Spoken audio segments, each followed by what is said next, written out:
whiteboard voice isolation തന്നെയല്ലേ? voice isolation എടുത്തോളാം.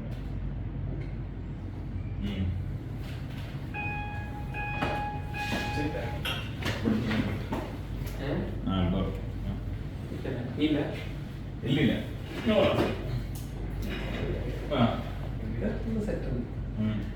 എന്നിട്ട് അതിൽ എന്തെങ്കിലും വിശേഷം? So, what's the topics to talk about?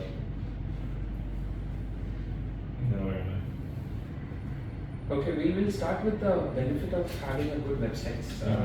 The question, what India laptop? India laptop? Okay, I can't.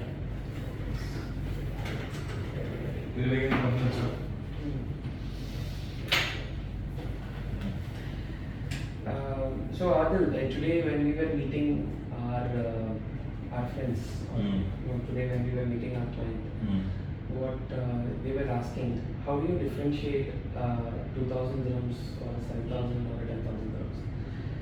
And we say that artificial intelligence options are a lot, and they can build a website in 30 days, 30 minutes.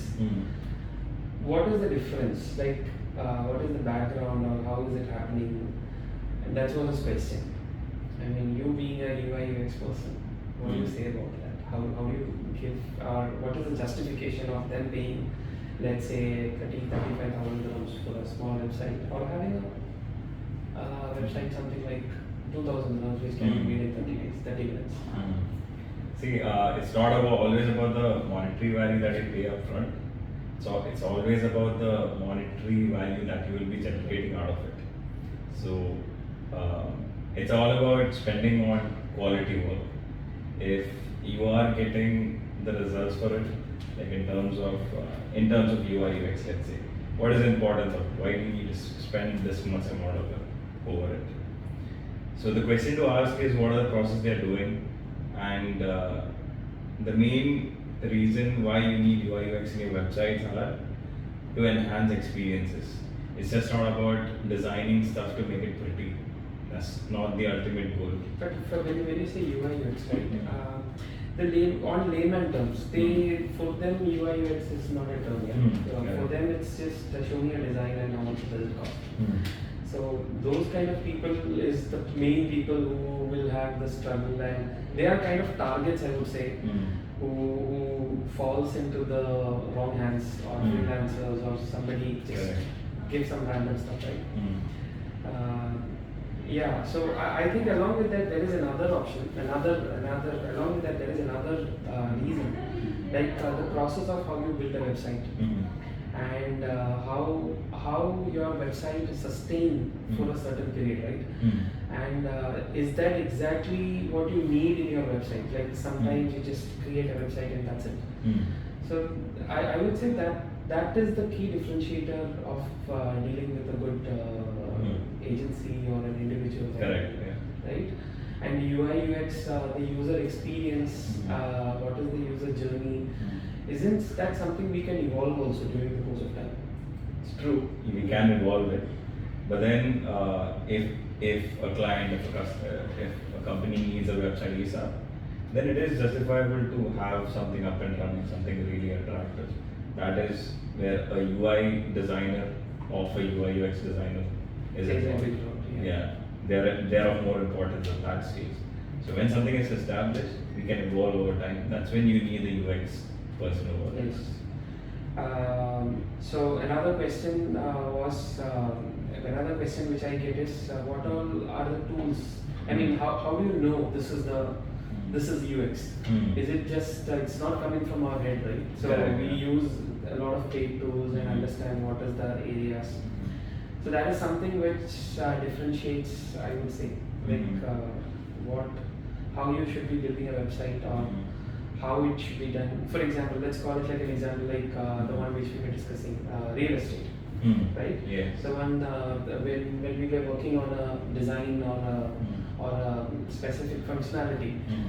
If they ask us, I need to change the website and how much does it cost? There is no answer for that, honestly. Yeah. Because the very first thing is empathizing with the customer, Correct. and understanding what is the objective you want to achieve. Mm. That will work for a person who understands the AI, and still he has to put that empathy relate, like if you are looking from a design thinking perspective, Mhm. that empathized requirement Mhm. has to be incorporated in that output. Yes. Now, how you put it is through the journey. Only those experts can do that. Correct. Right? Yeah. So yeah. So in that real estate scenario, like building a website, how his question was, how do we differentiate? Like, how do we justify there is a 5,000 dirhams or this thing? Another question, similar question.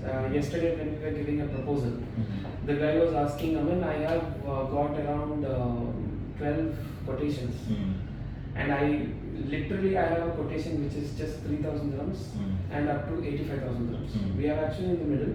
But again, he was asking, we want to work with you. Can you help me to rule out? Mm. How can I rule out? Can I give a proposal, or like can you give me like a comparison chart which says which functionality, which this?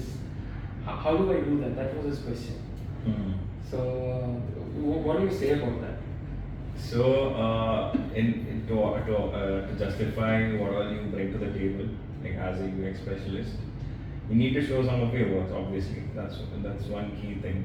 And how do you justify the price is also based on your experience, like how much experience you hold, the time you have, and why that is because you've spent so much time into crafting this experience that you hold, like the skill set that you hold. And another place where you can justify is check how many of them are in the market. See who all can provide what I do. You can't, if you can't find any, then I'm the only option you have. Yeah.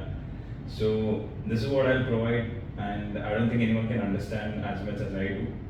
Like for example, like let's take the real estate for example, and I can say that in my experience, I've worked with a number of real estate companies, and I've done this website for them, I've done this app for them, and I've made some certain design changes, and I have certain case studies over it. You can go through the detailed structure of it, like the entire detail are there in the case study, and you can assess me based on this. And you can also judge me based on all these case studies and experience and what all I say, and you can go ahead with me or not. But when we say that, to be precisely saying it's being in Dubai market, specifically on real estate, we have done at least 400, 500 real estate websites alone. Mm. We used to have a CRM which is exactly the same as Property Finder in Bayou, Mm. which connects with all the portals and Mm. it sends out all the real estate data. So the real estate brokers, normally how it happens is like they crack a deal and they Mm. start another company. Mm. They might not have all the exposure of ups and downs and the challenges of the real estate markets. Mm. So I would say even then, understanding exactly what their objective of the website and giving them the journey Mm. would really open their eyes. I like how we follow the process. Like we start with understanding the objectives of the website. Mm. We build the requirement assessment. Yes. Then we do the content development. Mm. So in our case, what the structure could be building the sitemap. Mm. It is such a small activity Mm. that is such a magical impact on developing a website, because they will not come back with no, I need academy page, I need policy, terms and conditions. And we ask, what do you want in that page? And they may not have any answer. So it's just their thought process, their dumping. Mm. If you have a proper sitemap, automatically we know exactly what is coming under the page. True. Then after that, we talk about the reference websites, what are their interests, we empathize with them. Then you create let's say low fidelity designs or high fidelity designs, depends on what is the need. Then after that, we decide on how do we develop further, right? So the technology plays a very small role in terms of website. The UI and the user experience plays a huge role. Yes. So that's what we are concluding with them, right? That giving that the best experience for your target audience is the key objective of building a website than just a good looking website for Yes. any device, any company, right? Yes, experience is key. You can have a good looking design not being useful. Like let's take the Apple's famous Magic Mouse for example. It looks very sleek, it's very ergonomic, but in terms of usage, how do you charge it? You have to charge it from the bottom. It's a bad UX, and you see a lot of criticism for it. So that is another bad example of bad user experience, and it can lead to loss. But then if it's Apple we're talking about, They have zero base. yeah, so they have other sources, so they don't care about it. But then at the end of the day, if you have a good-looking design, if it's useless, if it's not usable, it's useless. So that's key. So experience is key. Like even a bad design, like a bad-looking design, if it is useful, if it is usable, then it can win. Mm. And a great example for that is government websites in India. It doesn't look good, but it's usable. And it's usable because if you look at remote, like India has like a very Diversified. diversified in terms of economy, like how families are earning, and even access to internet and the technology that they have in their hands. So why are like a lot of people, like a lot of new UIX designers, they'll be like, I see a lot of government websites, why are they still so old? Like it's 2024, why are they still so badly designed? A big reason for that is they've done it on purpose so that there's like low bandwidth time for them, like for these remote people to get access to them, because government websites, they have a lot of services that they need to access through these portals. So better accessibility is enhanced experience, and some of them even have very bad usage of fonts which aesthetic designers won't align with. They won't. Yeah, so there will be very big fonts, very black colors. I have heard a similar reason for it. India still uses paper, like newspaper. So even you can see the latest trends may have disoriented font structure or left aligned, right aligned. In such scenarios, they are so accustomed with print media. If you give a design which is broken or misaligned, which could be aesthetically good, but for them, unless it is justified and a block structure, they may not accept. Correct. I have heard some kind of study related to that. I'm not sure, but that is one of the reasons university sites and government websites has this. That's what. Yes. Yeah, that's a very good example. Yeah. Yeah. And again, from a, I'm not sure about the Indian dynamics. In UAE dynamics, there is something called WCAG standards, like Web Content Accessibility Guidelines standards. So, for example, we have to there is a lot of checklist. One of the major checklists is we have to consider the challenged people. Yes. So they may need fonts ups and down. Yeah, the elder people. Yeah, elder people and disability people. Somebody who cannot read or see, they need to play it. So in some functions or some areas, you will see button which can play the audio text. Yes. So there is a guidelines like WCAG 2.2, I think, is the guidelines which you can see when we were working with the GDR field. They have that, and also the compliance also. So the loading speed, the accessibility, the restrictions, all this matters. Yeah. But yeah, that makes a big impact. What else is important on? What is the major difference you can see on a 1,000 dirhams website? Not 1,000 is too low. Like probably a 50,000 dirhams websites and a 1,000,000 dirhams website. How do you see the difference? How do I see the difference? See, I don't assess in terms of the value that they paid for it. I assess on how useful it is. No, why should they pay that much of value? Okay, why should they pay that much? Like value? people for a layman, right? For a layman, if he's saying no, that project was a 6.5 million value project, and again, ultimately, end of the day, it's just a website. Yeah. But the other one, it's just 50,000 dirhams. It's again the same website. What do you think the major difference is? Okay, this can be subjected in a lot of ways. I mean, if a company is willing to pay 6.5 millions in dollars or dirhams, so obviously they gotta be a really good company. Like they gotta be really big in terms of brand. Like they have a good marketing team. They have a lot of. So the main thing that comes into play is dealing with a lot of stakeholders, and dealing with a lot of stakeholders is not that easy to get. And having to manage all of these inputs from these many stakeholders and having to streamline into your project team, that is itself a challenge. Mistake, yes. Yeah, and having to manage your team, like you're basically managing two teams, and you're being the middleman. So you're being like a filter, like you're taking all these inputs, converting them into like people who can work on these inputs. So you have to translate or you have to manage, you have to translate.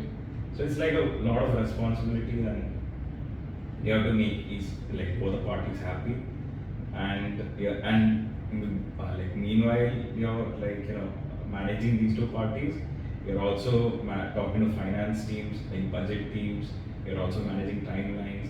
So there are all these constraints that you take into consideration, and yeah. So like coming down to 50,000 dirhams, it's usually like smaller scale companies. So there will be like max 2 to 5 stakeholders at max, and then there will be smaller project team. You'll have to work on lesser team, but then still you will have like you're paying 50,000 dirhams. It is still a good amount. It's not a small amount. Yeah. It's not a small amount. Still, you have to provide quality, deliver quality, and yeah, again, why you're paying 50,000 dirhams is for like if you're a project manager, that's different. If you're the designer itself, then it's again about what experience you want, how it like We get to use the experienced person in the project itself, right? Yes, and there are also some other things like, see, if it's a new industry that you're working with, so let's say you have worked in fintech, B2B, B2C, and everything, and you're working with healthcare for the first time, and they want to work with you, like, so you'll have, there's a lot of understanding, there's a lot of research to do, and it doesn't take like, it's not something everyone can do. It takes a lot of discipline, and it takes a lot of brain power to understand. It takes a lot of asking the right questions to the clients. So basically, like clients don't know what they want. Yeah, until they have it. Yeah, and even if you ask them like 1,000 times what you want, they can't tell you because they themselves don't know. They have a lot of inputs in their head unless you ask the right questions. If you set out a proper questionnaire, get on the call with the client, send them out a questionnaire, they will have answers to you. And then they'll be like, okay, these are the things I need. And then they would be surprised themselves. So asking the right questions is also important. And once you have all of these input, like, so that is another skill set, like asking the right questions, gathering all the information, understanding what the problem is in depth. So you gotta go to certain levels of depth to understand something. Like, let's say, even a designer's tools, like, in the end, what do designers do? They just draw a bunch of rectangles and put some colors on it. That's it. Yeah, but then it's a like I bands. remember somebody who actually said that, Yeah. no, I have already done all the designs in Canva. All you need to do is just put some colors and just finish the website. And we hear that. Yeah. Logo is what you just download it and just put some designs. Yeah. But you are creative people, it will be easy for you. Yeah. Oh yeah, thank you. Yeah, but then in the end, it's all about how where they put the rectangles, what colors do they use. Why behind it, right? Yeah, the whys behind it. And let's just take an example, like you're making a website for the elderly people, or let's just take you're making a website for food delivery app, and you're just starting out. You have an app in hand, and you're marketing your website really well, and through that you want users to download it. So what do? Like you make a website, you make a landing page, and you hire a copywriter or a UX writer, that is also there, and they create good copies. Along with that, you put a CTA button, which is an action to download the app, and anyone can make this rectangle. But a right designer would know you need this set of colors. Like let's say if it's a white website you're designing and you put a white colored box over it, there's no contrast. People can't. If even if you put a gray also, yeah, it might look good in some cases, but it doesn't convert like because users' eyes are not falling over there. And if you're a brand like Talabat, you have the brand color orange, and you put orange over there. Obviously, users will like see it better. But then a bad designer, what would a bad designer do? They would take the website, put orange color over it, and put a lighter shade of orange over the button, which again is a bad contrast. Again, lower conversion. It goes down. Yeah. So a small change in colors also could give you a big difference in your business. Yeah. So if in a smaller in a simpler words, I would say the reason why you should not be or you should be working with a good agency, not what differentiates from a freelancer. One is the commitment to the project or a long-standing relation, right? Second, the understanding or the respect for that UI or UX, what an agency gives, and the discussion which we started, how different it is a 6.5 million and a 15 is on the project management level, right? Yeah. So that is something which we take as a proud area is while we working with ministry level, we tell them what like the RACI metrics, like responsible, accountable, consulted or informed. What is your communication metrics? What is your steering committee? So that how we manage a project, whether it is a small scale or a large scale, that project management exposure could be an important element where we can differentiate ourselves or we can proudly like how do we use the word, like proudly differentiate ourselves being a credible company or a reference based company. Yeah, I think that could be another good differentiator. Yes. From a small scale.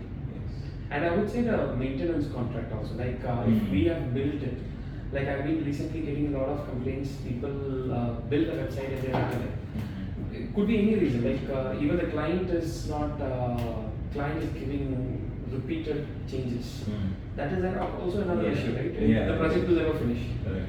So how do you differentiate that how do you manage such situations?